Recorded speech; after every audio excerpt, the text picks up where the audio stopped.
Episode 123 of the Read to Lead podcast is brought to you by our friends at FreshBooks, offering a free month of unrestricted use. Totally free right now, and you don't need a credit card for this trial. To claim your free trial, go to freshbooks.com/read to lead and enter Read to Lead in the How Did You Hear About Us section.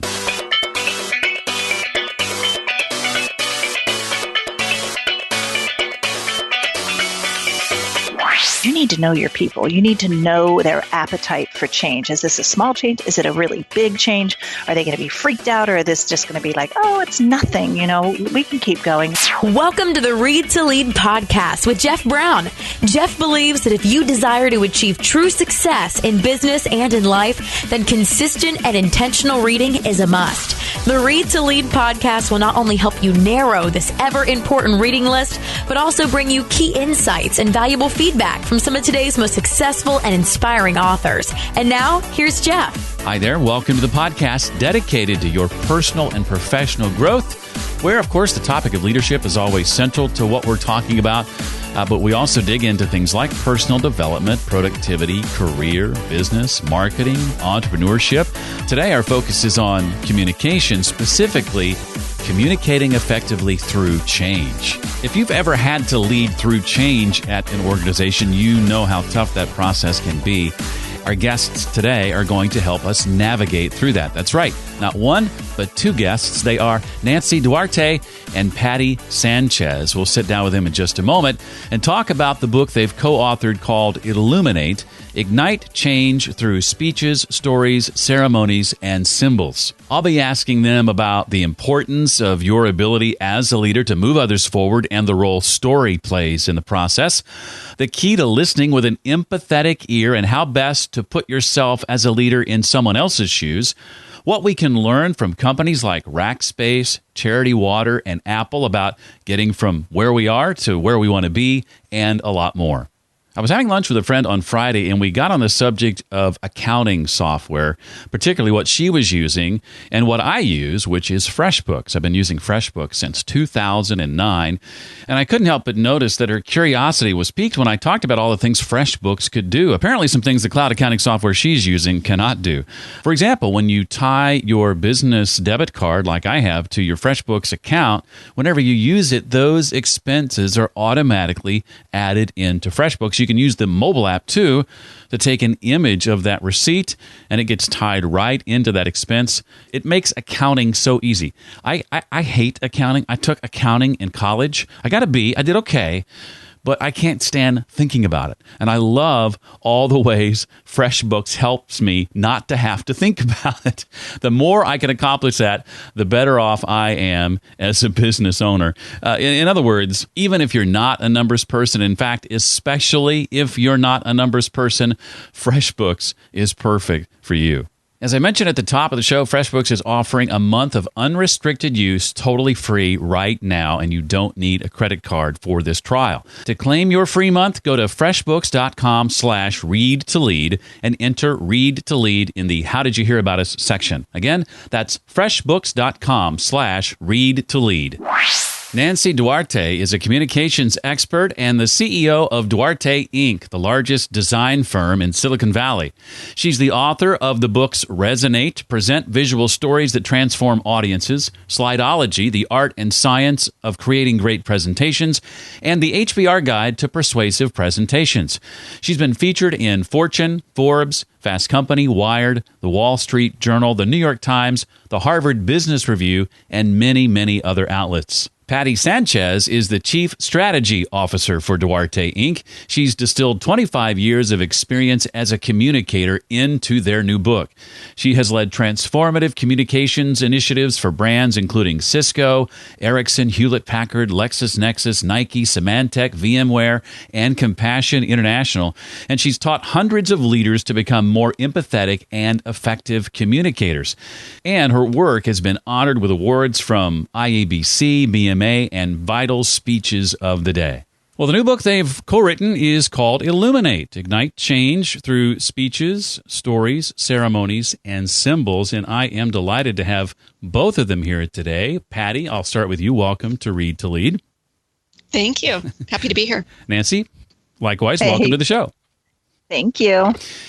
Well, I thought I'd start off by asking you to talk about the importance of the ability as a leader to move others forward and the role that story plays in that process, in your opinion. Yeah, absolutely. Well, I think the job of a leader is a lot harder today than it used to be. And maybe that's just what old people say, like, life is harder now.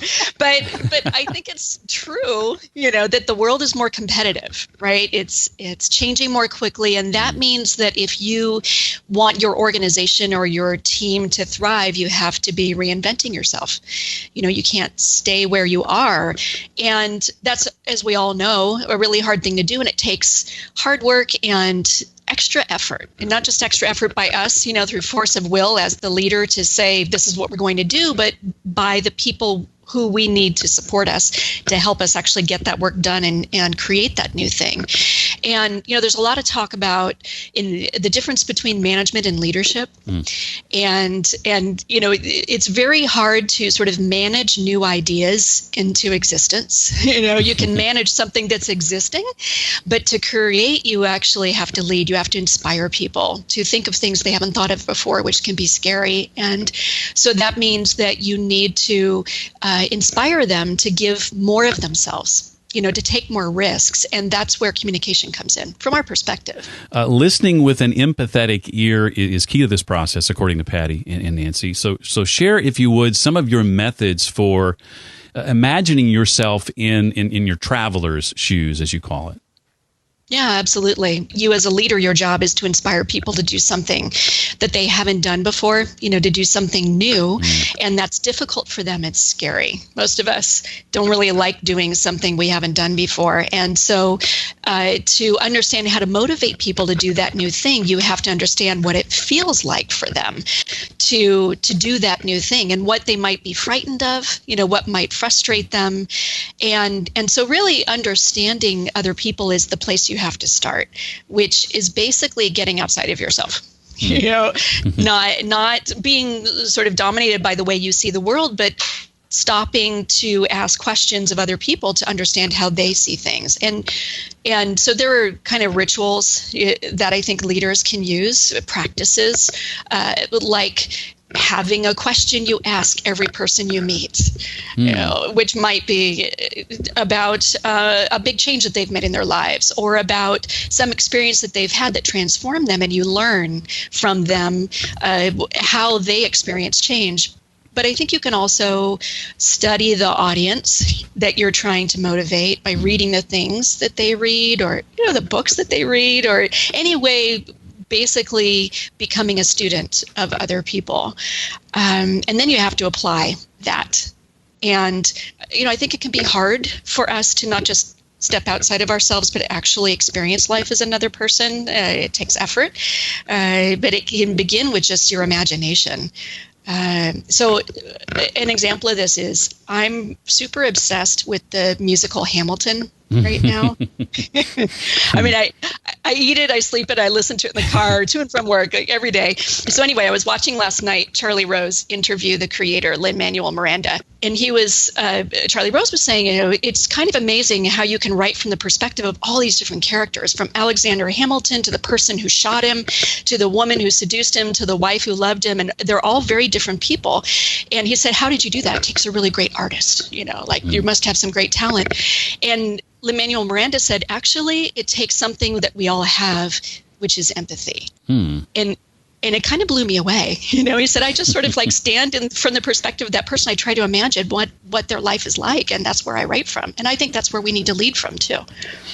So the leader is the torchbearer, and Patty and Nancy outline the torchbearer's toolkit in chapter 3 of the book. So describe the items or the concepts, the tools we need to familiarize ourselves with to be an effective torchbearer.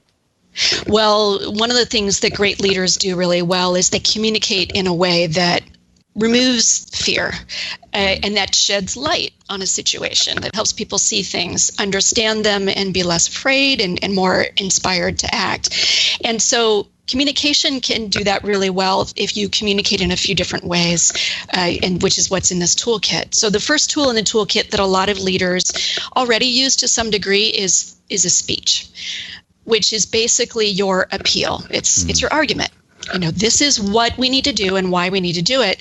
And they can be very persuasive to such a degree that it actually makes people long for where you want them to go. If you can create enough contrast between the place where you are, which is what is, and the place you want to be, which is what could be. And that sort of gap between the two is what creates the tension that makes people want to kind of like pick their little tents up and leave the present and move into the future.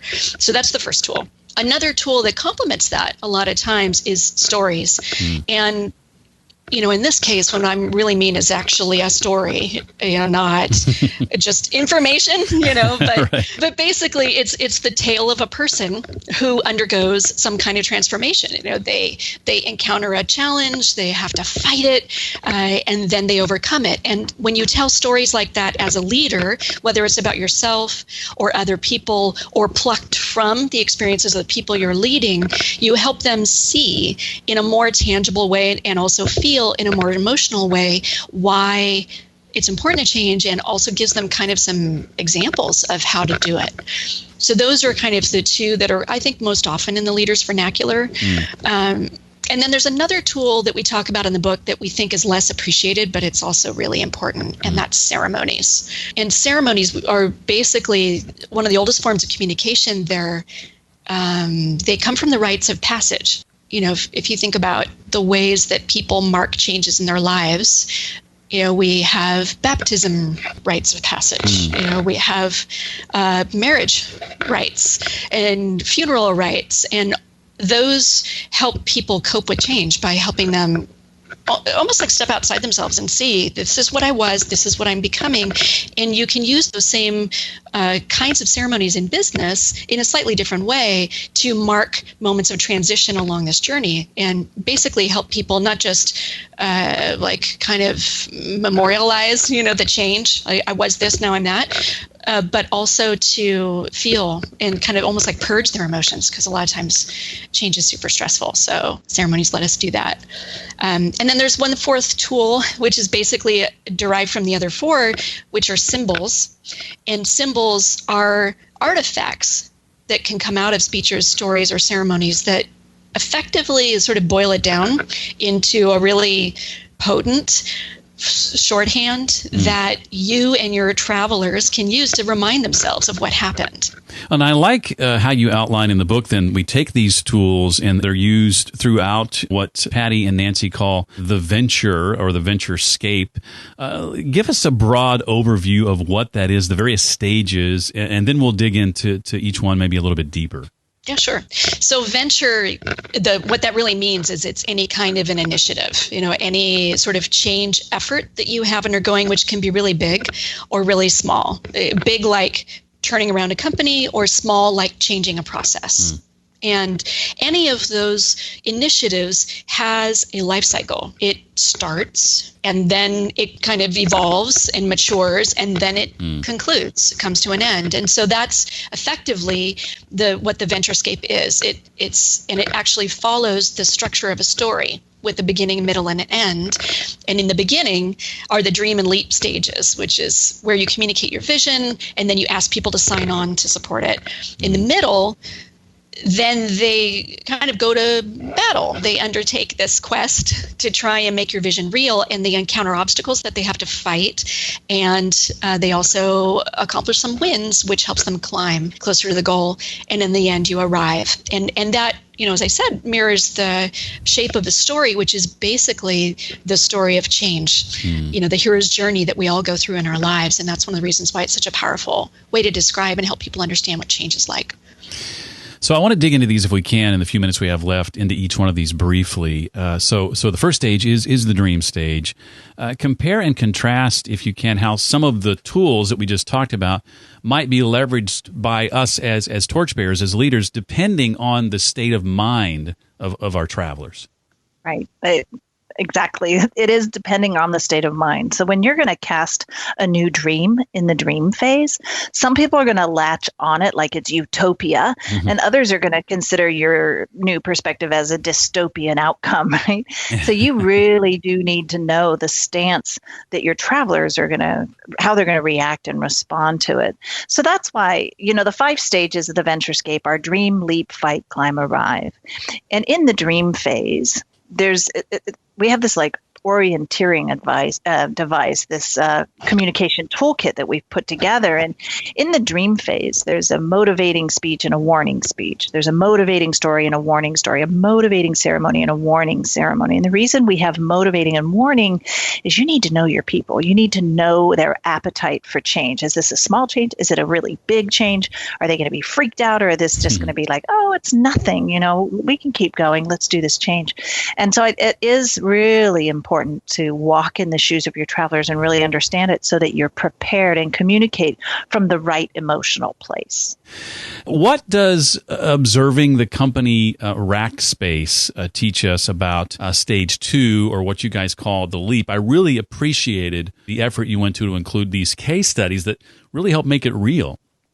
Well, thanks. We loved writing those stories and learning from them. And in the case of Rackspace, as I mentioned earlier, that these ventures can be big or small. And in this case, the venture seemed kind of small and almost like a no-brainer to Graham Weston, head of Rackspace. And his goal was to move the company to a new location because it was outgrowing its space, which seems like kind of an easy thing. I mean, it takes some effort, but how hard is it going to be to convince employees to think, a new building is a good idea? The problem was that he wanted them to move into an old mall, a shopping mall, which it made a lot of sense to him. It was a lot of space, very affordable, in a kind of rundown area, but they could make it into a really cool building. And when he had somebody a consultant present these ideas to employees, he was shocked when they booed this idea. And to him, again, it seems like the most logical choice. It made good business sense. It was like, why are you fighting this? And people did. They dug in their heels. And so that's one of the lessons in LEAP, is that no matter how well you explain your vision, you may still run into resistance because people are afraid of new things. And there was some history around that mall. There'd been a shooting there. So employees had some good reasons to feel afraid of what working in that environment would be like. Well, what Weston did that was so smart in that moment was he backed up and said, all right, well, let me and my consultant analyze all the audiences we have to convince these various employees and the reasons that they're resisting. Why is it? And one of the things that it made him realize is he actually needed to reframe the dream. And it actually changed his strategy to be not just about renovating this mall so it could be a nice space for the company, but revitalizing the neighborhood and pouring money actually donated by employees into the community so that it could be uplifted and be a better place for everyone to live. And as a result of that, when he reframed that as the dream, employees said, yes, this is who we are. We love helping people. And they fell in line and started charging forward. So, the leap can tell you things about whether your idea is sound or not, and it can actually help you make it better. Well, as we hinted at a moment ago, the third stage is called fight, and this is one of my favorites, I think, just for all the metaphors that we're using to describe this stage. There's battle and enemy and suffering and defeat and win, strength, triumph, courage, bravery. Why do these metaphors work so well, at least for me? Because you're a glutton for pain. In a really exciting story, like if you can think about the last movie you saw where you were just like your heart was racing, and the middle of the story is where the fight scenes happen, the race chase happens, the near-death experience. And oh my God, I was like, Frodo gets like stabbed through the shoulder and can't keep going. That's where the really horrible part happens. And this is the middle of the Venturescape. This is where your team is going to get tired. They're gonna be disillusioned. They're gonna be like, wow, I'm making more sacrifice than my boss man said I would. I don't know if I want to keep going. I don't know if I can continue. Think about the scene in Braveheart where he paints his face half blue and rides his horse and he's screaming at everyone, we could do it, we could do it. That's this moment. And we looked at things like war cries, war dances, war speeches. Like, what did the indigenous people do to embolden themselves? They danced around a fire and chanted and screamed at the enemy. Sometimes you may have to demystify the threat. You may have to do enactments of what it would like to be victorious in a situation. So it really is this moment where you're either completely want to be rallied and everyone's like, yeah, or you may have to go away and lick some wounds. You may need a more cathartic, in a healing kind of a way. And you need to know, because they're either completely war torn to pieces or they're ready to go. And you need to know, and then you communicate with them where they're at. So the point is in this whole thing is, how do you keep people in your story? How do you keep them in the game? How do you keep them wanting to come to work and keep fighting these battles that are hard? And a lot of it comes from how the communicator frames it, just like what Patty was saying. It's a lot about the framing and making sure that you're emotionally resonant and you're saying the right thing at the right time. It worked on me for sure.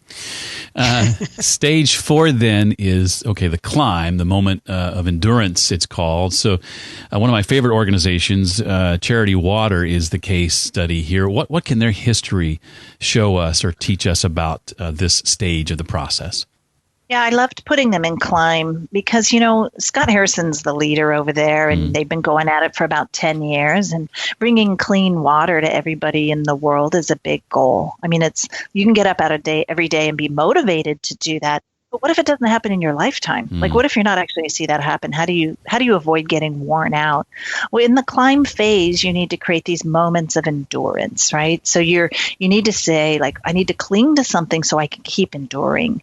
And I loved this because what Scott himself did, even though it's a beautiful thing he's doing, he's like, I need a story again. I need a new story that I can cling to. And so he found it. He kept hearing a rumor about this 13-year-old girl who killed herself.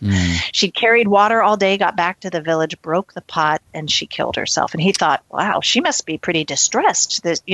She must have not been stable emotionally or had a great stable home environment.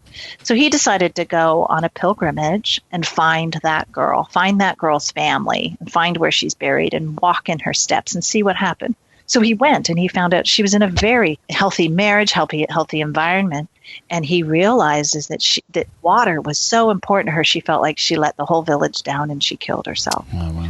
So he wound up having to go on his own little pilgrimage of recommitment during his climb phase, which could be the rest of his life he's spending in the climb phase. And he himself needed to find a story that angered him, that excited him, that motivated him to keep going. And he found that story. Well, that brings us to the finish line. We've arrived. We're in stage 5 now. Talk about the importance of affording your team opportunities to be recognized and be sure they're spending some time basking in their accomplishments. Yeah, well, this is a moment to empathize, again, with your travelers. Like Nancy said, I mean, the boss man asked them to do some pretty hard things, and so they deserve to be recognized for that. To be honored. And so the arrive stage is a moment to stop and recognize the heroes, the people who did really well, but also the people who paid a price for this change. And, doing that kind of acknowledges the effort that people put into it and reminded them why it was worth it. That if you stop and not just acknowledge the successes, but remind everyone why you were trying to do this in the first place and what you've actually accomplished together. So connecting it back to that dream that you set out to accomplish together, which is hopefully in some way changed the world in your little corner of the world, but it probably also changed you and your travelers. And so the other sort of importance of celebrating accomplishments in the arrive stage is to kind of incorporate the learning that you got along the way. What lessons did you experience that were good or bad? And when you tell the stories of those lessons, the things that went well, the things that didn't, you equip people with that learning so that they can do better next time. And also you codify that knowledge into your DNA of your company or of your team, which becomes basically like the folklore, the stories that people will tell again and again and again to each other and to new recruits, to other people about the next venture and how they know that will be successful because they've done it before. It reminds me of a leader I had in the past who was not only good about recognizing publicly accomplishments, but was also really good about, to all his staff, sending the occasional note of recognition that was just a personal thing. It was just between him and me, or him and a coworker. And that to me meant as much as those public acknowledgments occasionally. Yeah, absolutely. I mean, it can take any form. It's just important that you do it. Yeah. And sometimes we feel so much pressure to just keep moving that we don't stop. Absolutely. Well, the whole process begins again with what Nancy and Patty call the re-dream stage. What can we learn here from studying the company Apple? Yeah, I think redreaming is such a critical part. When you're going through a venturescape, you're hoping to just arrive. Like, that's your goal. I want to arrive. And no sooner do you arrive, you have to restart again, or else you go into a state of decay. So it's really interesting to, as Steve Jobs tried to move Apple from Mac OS 9 to Mac OS 10, it's actually regarded as the largest operating system migration in history. So he's working hard, trying to get them to move from 9 to 10. Those, it took 5 years, like relentless communication. Moved from 9 to 10. And what happened was toward the end, he started to lose patience because he had a new dream. He had a redream already in his heart. So he started to lose patience with the developers because he wanted to move on. So he started to use language like the train has left the station, like move on. And interestingly, he had a vision for Mac OS 10 where every single thing would hook up to Mac OS 10, all your devices. If you look back at that speech where he launched the Digital Hub strategy, you'll see that basically he prophesied the next 10-year product plan for Apple. So no wonder he was so excited, right? So he was sick of the developers not moving forward. So at a WWDC 2002, he actually literally buried the operating system of Mac OS 9. He had a coffin come up with smoke from the stage. There was stained glass for the slides. Eerie music played, and he walked out with an oversized box of Mac OS 9 and a red rose. He puts the Mac OS 9 in the box, closes the lid, puts a red rose on top, and he eulogized Mac OS 9. I've talked to developers that were there, and they were like, it was kind of creepy because you could hear them kind of like, ha, ha, ha, ha, what? Am I supposed to laugh? Because it's not funny, right?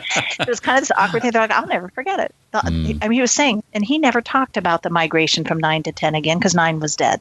He just never talked about it anymore. So the interesting thing about this whole book is it's a lot about endings and beginnings. It's a lot about you need to have these moments of demarcation where you're telling the team, we crossed this thing and we're no longer what we were. We are this new thing. And that's what he was trying to convey is this thing that you guys are all emotionally attached to is now dead. Move on. We got to have you move on to 10.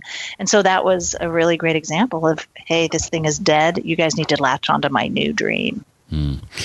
I'm a kind of if you hadn't gathered, a book nerd, a book geek, and not only do I love the content of this book, but I just love the design. This is one of those books that I love to hold in my hand. I love. We do. I'm a sucker for a book that's not in the typical. I don't know why, not in the typical portrait orientation. I know the diagrams sort of lend themselves maybe to forcing a landscape orientation, or I guess it's more of a square. But this book, and then it reminds me, what was the other book? The other guest Dan Rome's Show and Tell.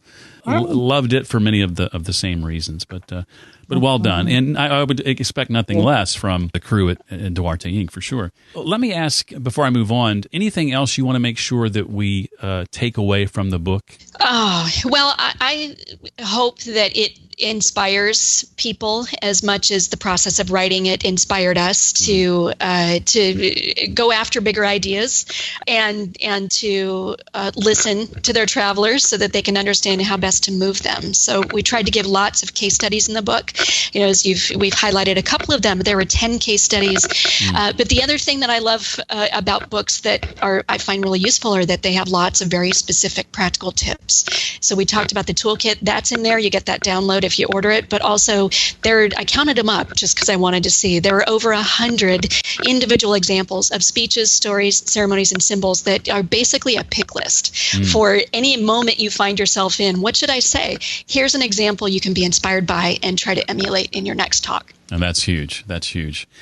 Well, this question is really for both of you. I'm wondering if either one of you or both of you could name for us some books that you have read over the past maybe year or two that's had an impact on you. Maybe it's a book that you go back to again and again.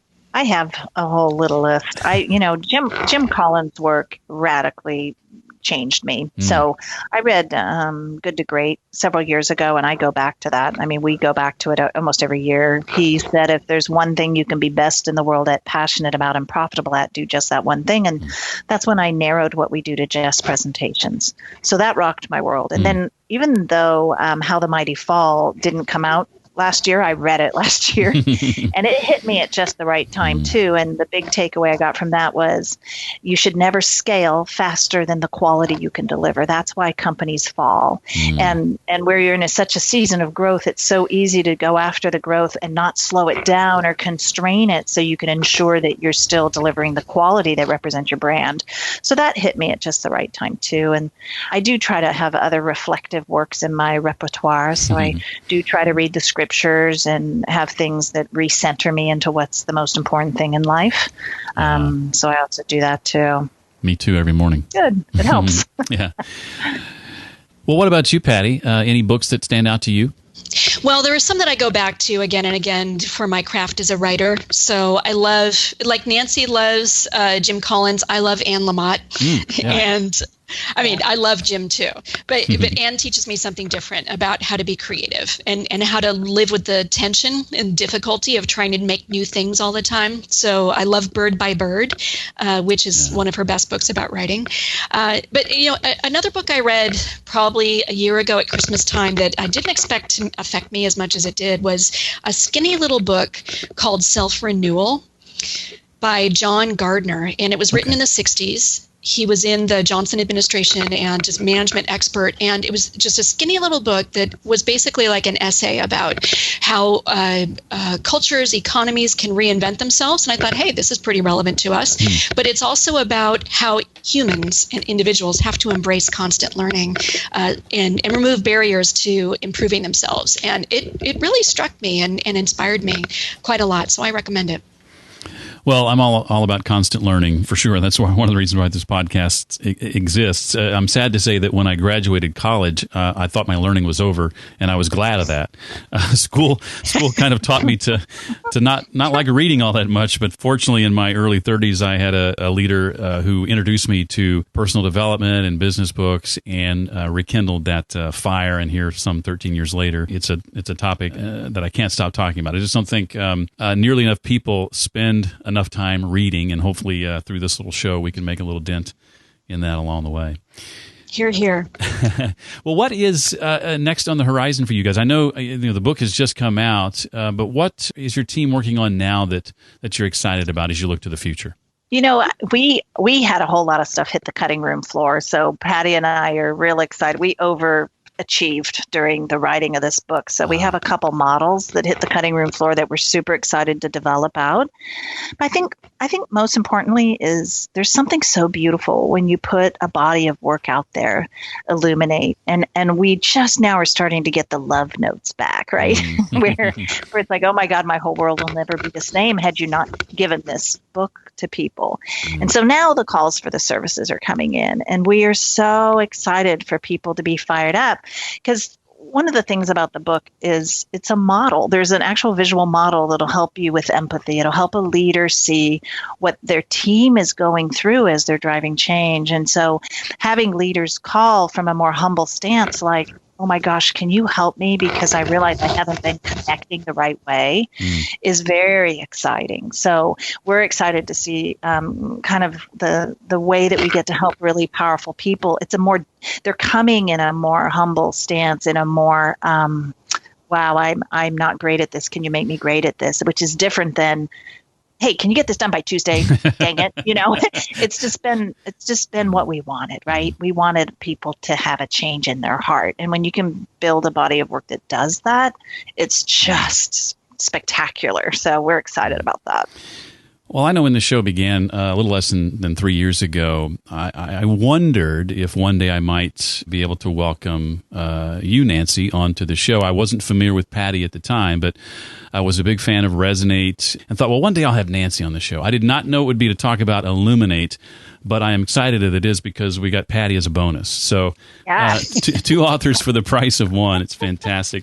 Thank you so much for your time. I really appreciate you guys taking time to do this. It's been a real treat, and I highly, highly recommend the book, not only to read, but to hold. Thank you, Jeff. Thank you. As I said earlier, if your job at all involves guiding people through change, this is definitely a book you want to add to your library. I'll include a link to the book and also a link to download that Torchbearer's Toolkit, that highly valuable resource. All of that and more in the show notes page, including how to connect with Nancy and Patty. Simply go to readtoleadpodcast.com/123 for episode 123. Remember, this episode is made possible by the fine folks over at FreshBooks, currently offering a month of unrestricted use, totally free right now, and you don't even need a credit card to take advantage of this trial. To claim your free month, just go to freshbooks.com/readtolead and enter Read to Lead in the How Did You Hear About Us section. Again, that's freshbooks.com/readtolead. I'd like to take a personal moment and dedicate this episode to my grandmother, Laverne Holliday, who this past weekend passed away at the age of 96. In keeping with this episode's theme, she was an effective communicator throughout her life and had a huge impact on me. And I look forward to seeing her again one day very, very soon. If you enjoy the Read to Lead podcast, one way you can help us out is by rating and reviewing the podcast. A couple of places you can do that are particularly helpful. Simply head over to readtoleadpodcast.com/iTunes. Make sure, of course, you're signed in with your Apple ID. You can leave a rating and review there. We're particularly fond of 5-star ratings and reviews. You can also do that on the Stitcher app, readtoleadpodcast.com/Stitcher.